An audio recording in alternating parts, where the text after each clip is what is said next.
सभी को राधे राधे, हरे कृष्णा। आप सभी को तुलसी विवाह की हार्दिक शुभकामनाएं। देव उठनी एकादशी के दिन ही शालिग्राम और माता तुलसी का विवाह किया जाता है। तो आइए अब हम इसकी कथा भी सुन लेते हैं। एक बार भगवान शिव ने अपने तेज को समुद्र में फेंक दिया था। उस तेज से एक महातेजस्वी बालक ने जन्म लिया।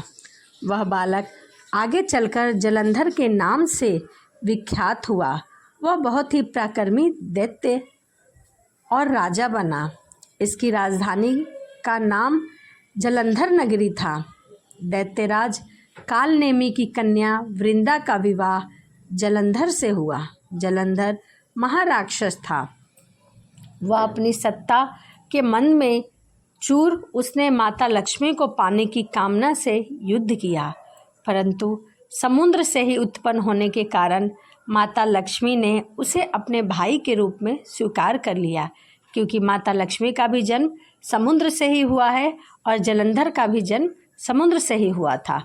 वहाँ से पराजित होकर वह देवी पार्वती को पाने की लालसा से कैलाश पर्वत पर गया। कैलाश पर्वत पर जाकर भगवान देव आदि देव शिव का ही स्वरूप धर कर माता पार्वती के समीप जा पहुंचा, परंतु माता ने अपने योग बल से उसे तुरंत ही पहचान लिया कि यह कोई छलिया है, यह मेरे देव आदि देव महादेव नहीं है। वहाँ से वह अंतराध हो गई। देवी पार्वती ने क्रोधित होकर सारा वृत्तांत भगवान विष्णु को कह सुनाया। जलंधर की पत्नी वृंदा अत्यंत पतिव्रता स्त्री थी। उसी के पतिव्रत धर्म की शक्ति से जलंधर ना तो मारा जाता और ना कहीं भी पराजित होता था। क्योंकि उसकी पत्नी वृंदा बहुत ही पतिव्रता स्त्री थी, पूजा पाठ बहुत किया करती थी। इसीलिए जलंधर का नाश करने के लिए वृंदा के पतिव्रत धर्म को भंग करना बहुत ही आवश्यक था। इसी कारण भगवान विष्णु ने ऋषि का वेश धारण करके वन में जा पहुँचे, जहाँ पर वृंदा अकेली भ्रमण कर रही थी।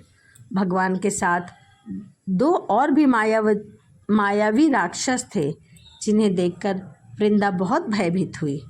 ऋषि ने वृंदा के सामने पल के दोनों को भस्म कर दिया। पल भर में ही उनकी शक्ति देखकर वृंदा ने कैलाश पर्वत पर महादेव के साथ युद्ध कर रहे अपने पति जलंधर के बारे में पूछा।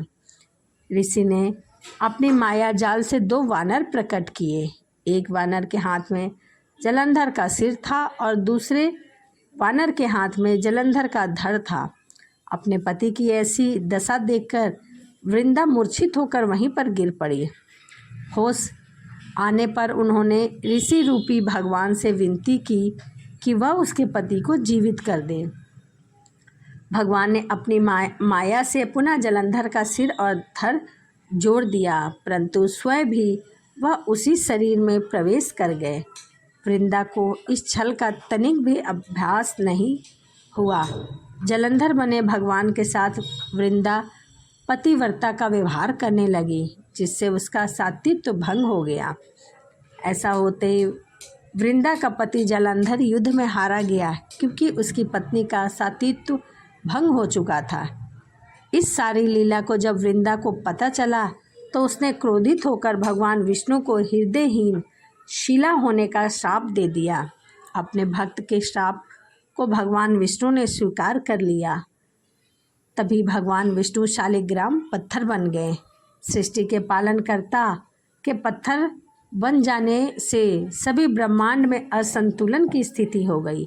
यह देखकर सभी देवी देवताओं ने वृंदा से प्रार्थना की कि वह भगवान विष्णु को श्राप से मुक्त कर दें।